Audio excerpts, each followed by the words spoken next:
Existem momentos em que nos vemos cansados, cansados do processo, cansados de uma longa espera por algum resultado, cansados da rotina repetitiva, de fazermos sempre as mesmas coisas, dos longos dias de trabalho que parecem não ter fim. E quando esse cansaço ele não é levado e tratado diante de Deus, ele começa a se manifestar através de palavras, atitudes e principalmente murmuração. Números capítulo 11 nos mostra que o maior problema no deserto não era a falta de provisão, mas um coração que deixou de vigiar diante do cansaço. Então hoje se faça uma pergunta: o cansaço da rotina, do dia a dia, das tarefas repetitivas, tem te levado a confiar menos e a murmurar mais? Em Números 11, versículo 6 diz: agora a nossa alma se seca, nada vemos senão este maná. Mas antes de continuar, deixa eu me apresentar. Meu nome é Lorena Prado, sou cristã, advogada, esposa e mãe. E neste espaço eu compartilho um pouco dos meus aprendizados com Deus através da palavra, para que juntos possamos crescer em intimidade e perseverança com Deus. Contextualizando rapidamente o capítulo 11 do livro de Números, o povo que estava ali no deserto já havia sido liberto do Egito, já havia visto milagres e recebido a direção clara de Deus. E é importante a gente mencionar e lembrar que ali no deserto eles estavam sendo guiados pelo próprio Deus. Deus falava diretamente com Moisés. Mas é importante também a gente lembrar que o deserto, ele é o processo para o fim, a finalidade que Deus estava levando o povo. O que Deus queria era levar o povo para a terra prometida. E de fato as coisas não eram fáceis no deserto. Não havia água e comida em abundância e era necessário que o povo fosse confiante e perseverante em Deus para continuar. Mas Números 11 nos revela que o povo começou a murmurar diante das situações. A gratidão é perdida, né? Eles haviam saído de um momento de escravidão e estavam caminhando para uma coisa muito melhor, mas no processo eles se perdem e passam a murmurar e a ingratidão toma conta. E Moisés, que estava sendo ali o líder daquele povo, também se cansa de liderar um povo, uma nação de israelitas ingratos e murmuradores. E então Deus responde com provisão, correção e ensino. Então, esse capítulo vai nos dizer muito sobre o nosso coração diante de processos que nos testam. Dos versos 1 a 3, o texto nos mostra a primeira murmuração. O texto diz que o povo passou a se queixar diante dos ouvidos de Deus. Então, veja que não era oração, era uma reclamação constante, sem fundamento e vazia. O povo não se achegava a Deus para orar e pedir a Deus uma provisão, enfim, colocar aquilo que eles estavam sentindo diante de Deus, mas reclamar, murmurar aos ouvidos de Deus. Então Deus responde com severidade, envia fogo e o fogo consome as extremidades do acampamento, sendo necessário ali que Moisés interferisse para que o fogo cessasse. Então a lição que a gente tira desses versículos é que a murmuração ela nunca é neutra espiritualmente. Ela contamina o ambiente, contamina a sua mente, contamina o seu coração. Quanto mais a gente murmura e reclama de determinada coisa, mais tendemos a reclamar e permanecer reclamando daquilo, né? E não só daquilo. Muitas vezes a murmuração e a reclamação acaba se estendendo para todas as coisas, para o restante das coisas das nossas vidas. E isso gera consequências severas espiritualmente. Deus não se agrada de um coração ingrato. Deus leva muito a sério a postura do nosso coração diante da provisão diária que Ele nos dá. Muitas vezes a gente se pega murmurando pelas situações cotidianas da nossa vida, sem se dar conta da grandeza que é o simples de todos os dias, como por exemplo, acordar e ter o que comer à mesa. Isso já é uma graça desmedida. E é importante que a gente, no momento de cansaço, vigie o nosso coração. E é importante eu falar que não há problema, não existe problema em estar cansado, né? É natural que a gente se canse, é natural que a gente, na rotina do dia a dia, às vezes pesada mesmo, a gente se veja, né, cansado, desanimado. Isso faz parte da nossa constituição de ser humano, né? Da nossa carnalidade. Mas é muito importante que a gente não deixe que esse cansaço nos faça murmurar. Tome espaço, né, e ocupe todo o nosso coração. É muito importante que a gente leve para Deus, se achegue a Deus nesses momentos, e principalmente nesses momentos, colocando diante dele aqueles nossos sentimentos, deixando que Deus tome conta, deixando para Deus resolver e guiar aquela situação. E não, sem se achegar a Deus, ficar murmurando e reclamando diante daquelas situações e fazer com que todo o seu ambiente seja contaminado e que todas as coisas pareçam sem valor diante das suas reclamações. Mais adiante, dos versos 4 a 9, o povo demonstra uma saudade do Egito e despreza o maná, que era a provisão de Deus. O povo começa a desejar as comidas que haviam ali no Egito, que eles comiam quando estavam presos, cativos no Egito, desprezando o maná que vinha do céu todos os dias, que era o alimento diário, pelo simples fato de que estavam comendo ele todos os dias e já haviam enjoado daquela comida. E é muito importante a gente perceber que o maná era um milagre, um verdadeiro milagre. Era um pó, como se a Bíblia conta que era como se fosse um pó que caía do céu e que o povo colhia aquele pó, ele era batido e amassado e feito, virava tipo um pão. Vamos dizer assim, um pão que tinha gosto de pão com fermento, com azeite. E todos os dias era isso que eles comiam. Mas era uma provisão diária, era um milagre, um verdadeiro milagre, que de tanto comer, o povo passou a desprezar e começou a inverter e distorcer, vendo o valor mais em uma situação de cativeiro, da comida que eles comiam no Egito como cativos, como ali estando presos, feito prisioneiros no Egito, do que o próprio milagre diário do Senhor, nos ensinando e nos mostrando que a nossa tendência, carnal, a tendência carnal do nosso coração é passar a enxergar o verdadeiro milagre como rotina e desprezá-lo quando a gratidão acaba. E são nesses momentos que o nosso coração passa a romantizar o nosso passado e esquecer da própria escravidão em que vivíamos. Então, o Egito passa a parecer atraente quando a jornada, quando o processo nos exige fé constante, nos trazendo e nos confrontando com uma verdade muito séria, muito importante. Quem não aprende a se satisfazer com o sustento de Deus, sempre desejará voltar para aquilo que o escraviza. E aqui é muito importante que a gente reflita, Quantas vezes nós não fomos, idênticos ao povo de Israel ali no deserto, Quantas vezes nós não reclamamos pela provisão diária, nós deixamos de ser gratos e murmuramos diante da provisão diária porque aquilo virou rotina. Quantas vezes a gente não reclama diante de tantas bênçãos que Deus nos dá? E eu falando particularmente por mim, eu mesma, tem dias que são muito cansativos, E eu acho que todo mundo passa por isso. Tem dias que a gente tem que dar conta de 1 milhão de coisas ao mesmo tempo e o dia parece não ter fim, E aí a gente chega no final do dia e tá muito cansado realmente, tá muito exausto. E aí a gente olha para essa situação com os nossos olhos mundanos, E o nosso coração carnal. Se nós não estivermos em Deus, a gente acaba murmurando e esquecendo de observar todo o resto, todas as bênçãos que Deus nos dá. Essa semana em particular, em especial, eu passei por uma situação assim. Eu havia passado por um dia muito cansativo. Eu tenho uma filha de 1 ano e crianças demandam muito. Ela é minha primeira filha, então é minha primeira experiência como mãe, E eu não... É tudo novo ainda, muito novo para nós. E nesse dia eu tinha dado conta, das coisas da casa, querendo ou não, a gente acaba tendo que administrar muita coisa de casa. Eu precisava trabalhar, meu trabalho estava com muita coisa, exigindo de mim muita coisa, e eu tinha muita coisa para fazer, e um tempo muito curto para dar conta de tudo que eu tinha que fazer. Eu tinha que dar conta de cuidar dela, E ela estava num dia muito chorosinha, e isso exige muito mais da minha paciência, Muito mais dos meus cuidados e da minha paciência, da minha presença ali para ela. Então eu cheguei no final do dia, eu tava já muito cansada. E aí quando eu cheguei em casa, eu fui fazer compras, eu fui fazer sacolão pra semana, e aí já era 7 horas da noite quando eu cheguei em casa, eu ainda tinha que dar a janta, dar o banho nela, fazer ela dormir, e aí fazer a minha janta. E então somente depois dormir.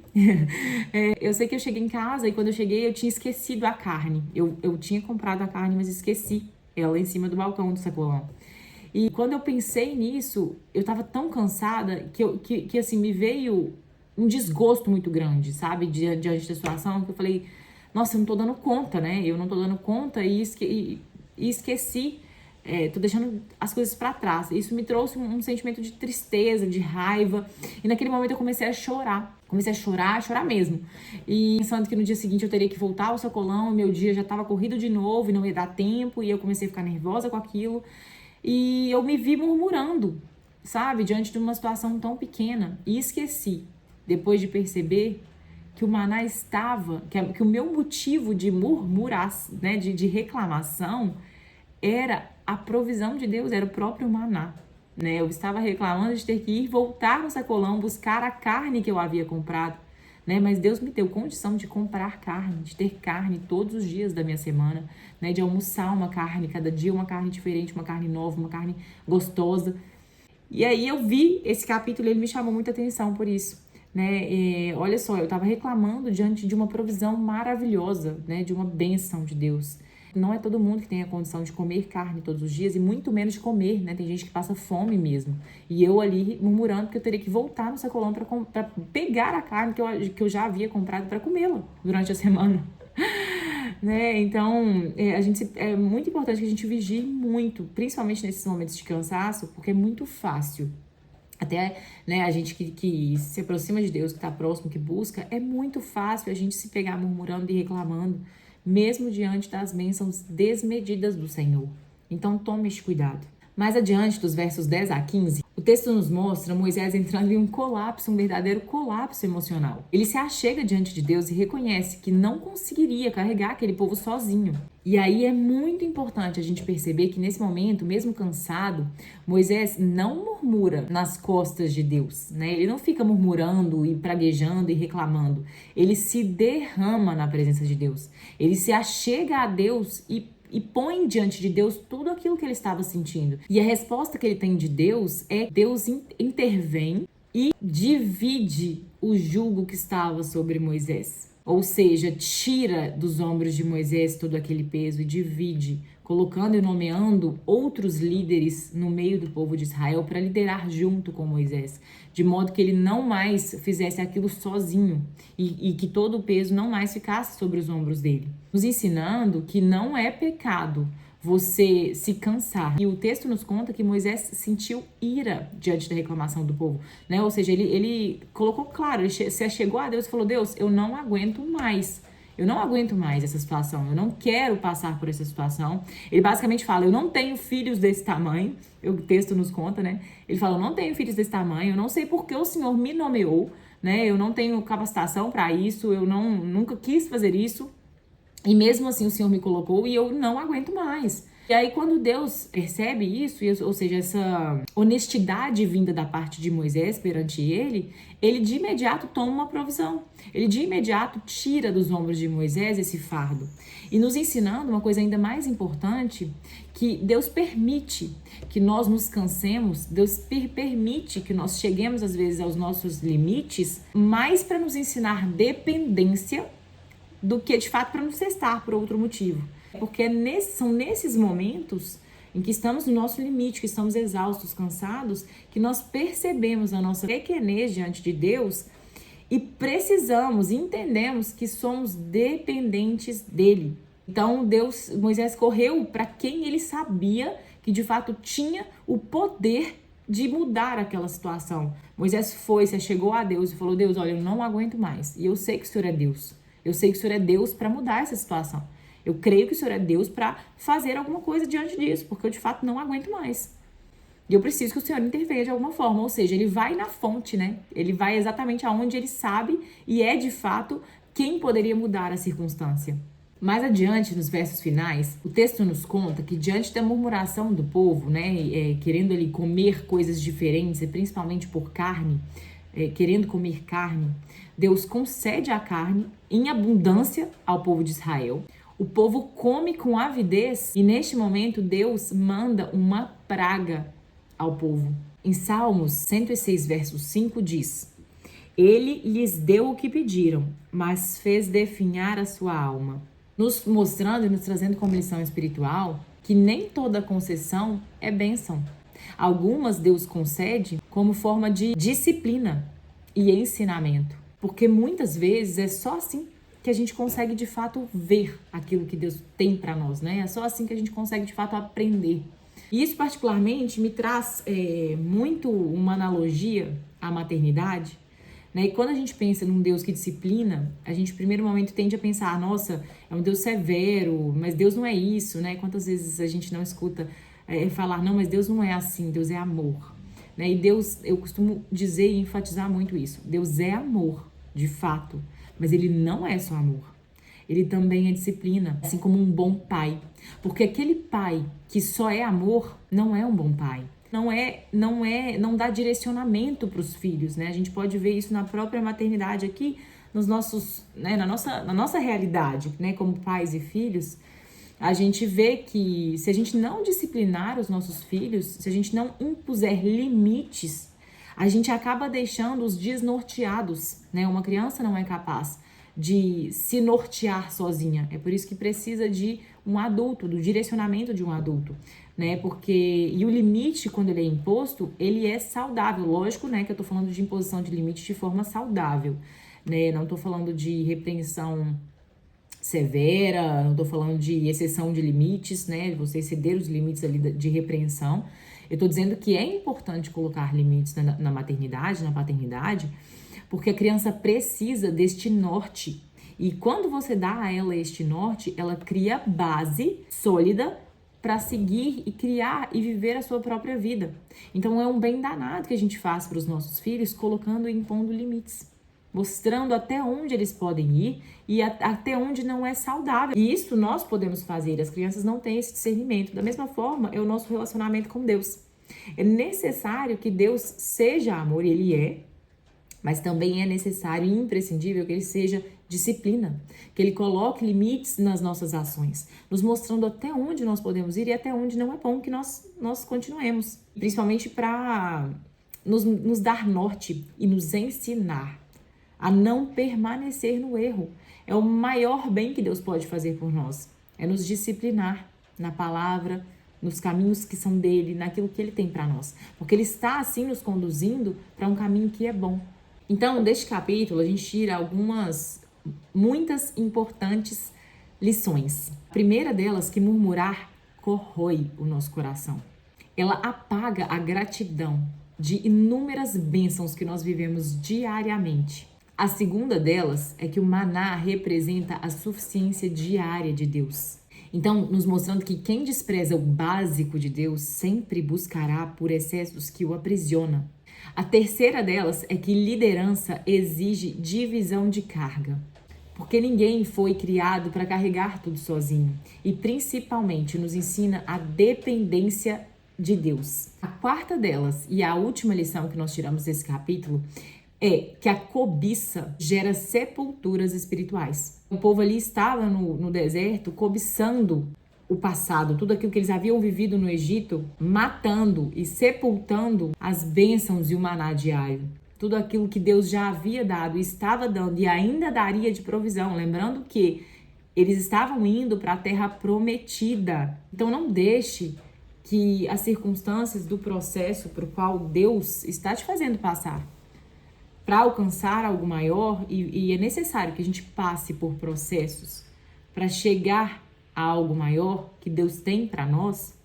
Não deixe que as pedras desse caminho, que de fato terão dificuldades e desafios, não deixe que eles te façam sepultar a promessa de Deus que já foi dada, matar, se esquecer e murmurar diante disso. Persevere em fé, creia que Deus está com você e se derrame na presença dele. Quando você se sentir cansado do processo, não volte os seus olhos para o passado. Deus te fez caminhar por alguma razão muito específica. Deus te fez sair daquilo que você estava vivendo e hoje viver o processo no qual você está passando por uma razão que só Ele sabe. Mas é necessário que você creia, persevere, continue em fé, crendo na promessa que Ele tem para você. Olhe para frente, creia no Senhor e se derrame na presença dEle quando você se sentir exausto. Eu particularmente tirei desse capítulo uma lição muito importante. Nos momentos em que eu estiver cansada, o que eu vou tentar fazer, e é lógico que a gente falha e cai o tempo todo, mas o que eu vou buscar tentar fazer é me manter em silêncio, na presença de Deus. Eu vou abaixar minha cabeça e vou orar, pedindo para Deus aliviar o fardo que está sobre os meus ombros, pedindo para Deus tirar a cegueira que eu estou sobre os meus olhos, né, naquele momento, porque a gente parece que fica cego mesmo e só vê as coisas ruins, pedindo para Deus intervir naquelas situações para que amanhã seja um novo dia, porque amanhã sempre é um novo dia e Deus sempre nos concede a oportunidade de um novo dia, descansados, renovados na presença dele. Porque no fim das contas, o que realmente nos mata não é o deserto, não é o processo pelo qual nós estamos passando, não é o cansaço que nós sentimos diariamente pela rotina, que às vezes foi pesada mesmo. O que nos mata é murmurar. Murmurar, murmurar, sem parar, diante dessas situações. Isso nos contamina o nosso ambiente. Então tente ser grato mesmo nesses momentos e se derrame na presença de Deus. Em Filipenses 2,14 diz: fazei tudo sem murmurações nem contendas. E esse foi o vídeo de hoje. E se você gostou, se inscreva no meu canal, curta e comente, nem que for um coração, que assim você me ajuda a continuar compartilhando a palavra de Deus com mais pessoas. E que a luz da palavra te encontre aonde você estiver e transforme verdadeiramente o seu coração todos os dias. Um beijo e até o próximo estudo.